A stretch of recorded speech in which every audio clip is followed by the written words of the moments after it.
So, in the bottom of the map, we have our Protoran, Purple Proteran, which is a race that doesn't exist in StarCraft.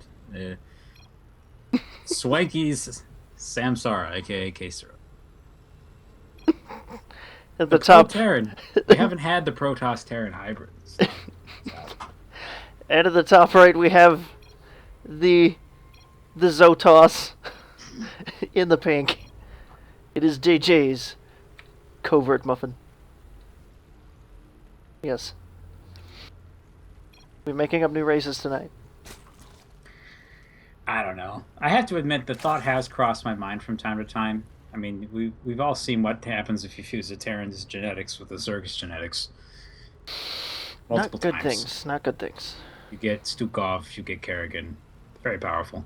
I just wondered if ever something like that were even possible with the Protoss, what result you would get, and it would probably just be kind of the same thing, except they'd be able to use wrist lightsaber things and probably be a little less malevolent, but you never know. So, yesterday, I spent 8 hours in a theater chair. I strapped in for all 3 of the current Hunger Games movies, back to back. Ooh. It was awesome. So, if anyone has not seen Mockingjay Part 1, do it. It's amazing. I will keep that in mind. Yep. If you like the books, you like the movies, you like Jennifer Lawrence, it's good stuff.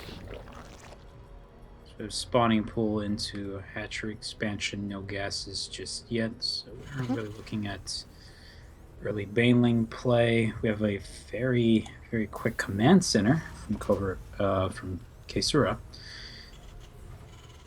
Got to get into the groove of things here. From Covert Case, So both players looking to go at least up into 2 base before they start getting anything done on the map. Gotta say it's been pretty popular over WCS. There's been a lot of bio, a lot of some aggressive Zerg play, maybe a little bit.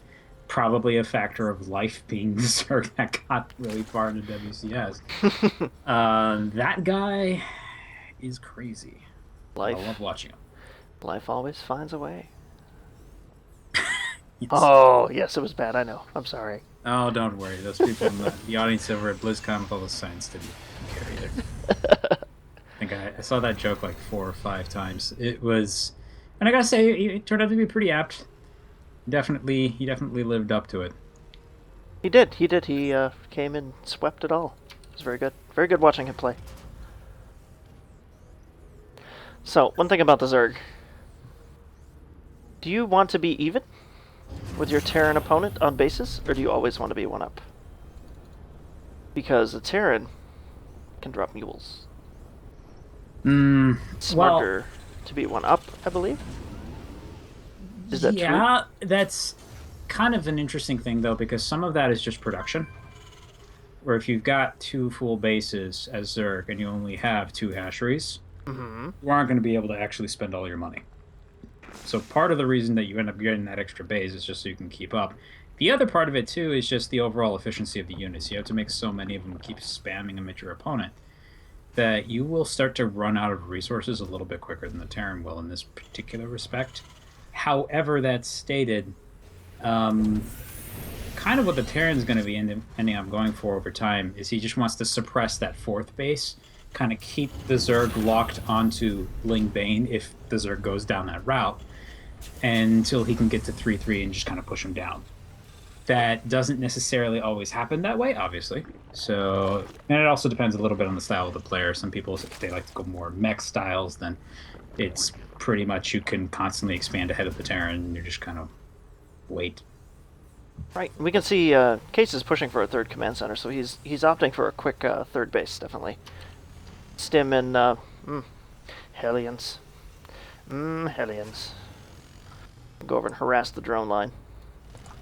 Always good to see good Hellion play, and Case, I think we rarely see him as Terran, so this should be kind of fun to watch. He always shows up as Protoss or Zerg. Yep, and the Ling's going to spot these on the way. Moving up queen into intercept.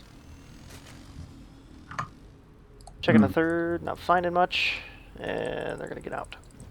I'm not really seeing either player doing anything particularly unusual. Caesura is really sticking to his usual style. Pretty much doesn't matter what race he's playing, he'll always do two things.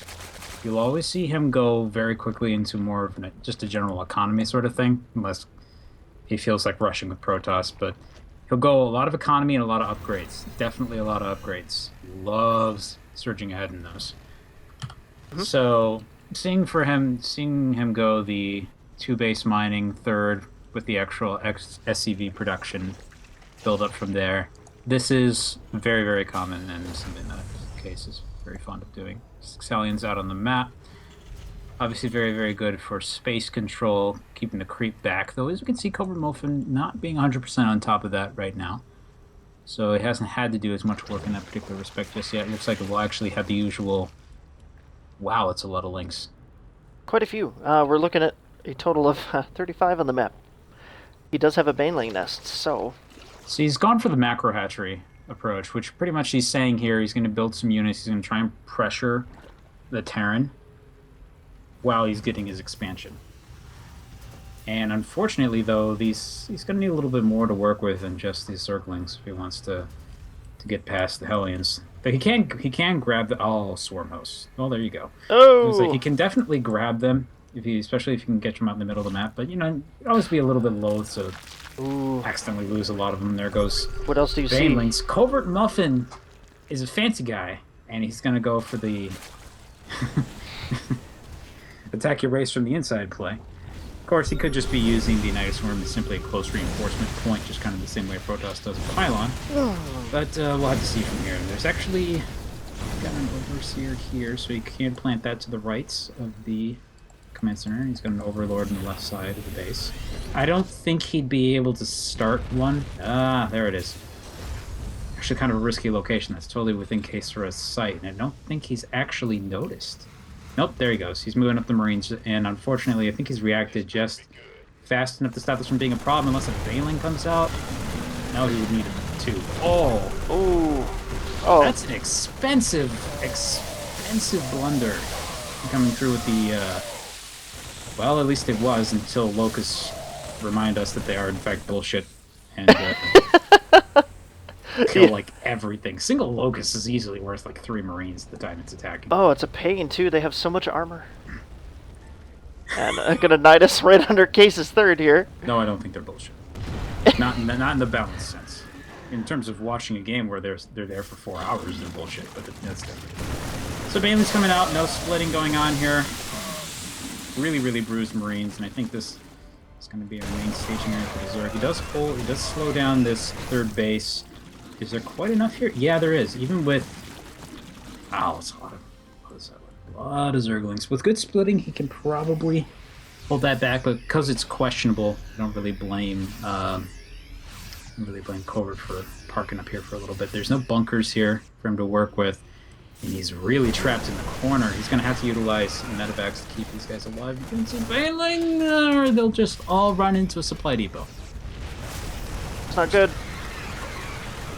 Lings have gotten through into the main base now, chipping away at the production a little bit. 11 workers lost so far. Not too bad. Could use some more damage. And Hydra's finally coming out, popping out of the Nidus Worm, picking away at this command center. And they give up. Terran army moving down. Yeah, Case definitely should have this on lockdown. Ah, Hydra's expensive. Ouch. Swarm host. Lings. Just get him out of there. He's going to wheel around, try and go for another attack on the mineral line. Looks like he actually should be able to do that. Walled off at the top, though, and unfortunately running past the Marines by going after any of the SCVs just loses about 25 right there for free. Yeah, a little bit of movement mistake. I think he didn't realize that the depot was up, so his Lynx kind of ran to the corner and derped, and the Marines shot them, and yeah, that's that's how it goes. Can't see that magical wall up there. So unfortunately, despite all the damage that was done, economy damage really only helps you as time goes forward. So he needs to be able to survive this counter push right now, and I really think Covert actually has what he needs for this. He does have 4 Banelings cooking at the back of the base. He needs just a couple more seconds, Still not. He's not paying attention. The army's not splitting. Does lose a few Marines.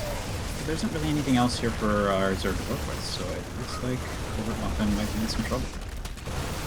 Covert's definitely in trouble. Plenty of Terran units here picking away at the natural. Gonna lose his hatchery. And down it goes. All these poor drones gonna get roasted. Last little push here, emptying the Nidus. Zerglings are gonna come down the ramp, get funneled in. Ooh, Hydras though, high ground. Gonna get picked off, Queen's going down, and Terran army is now in the main base. There's a GG, well played. Game 1 goes to Caesura.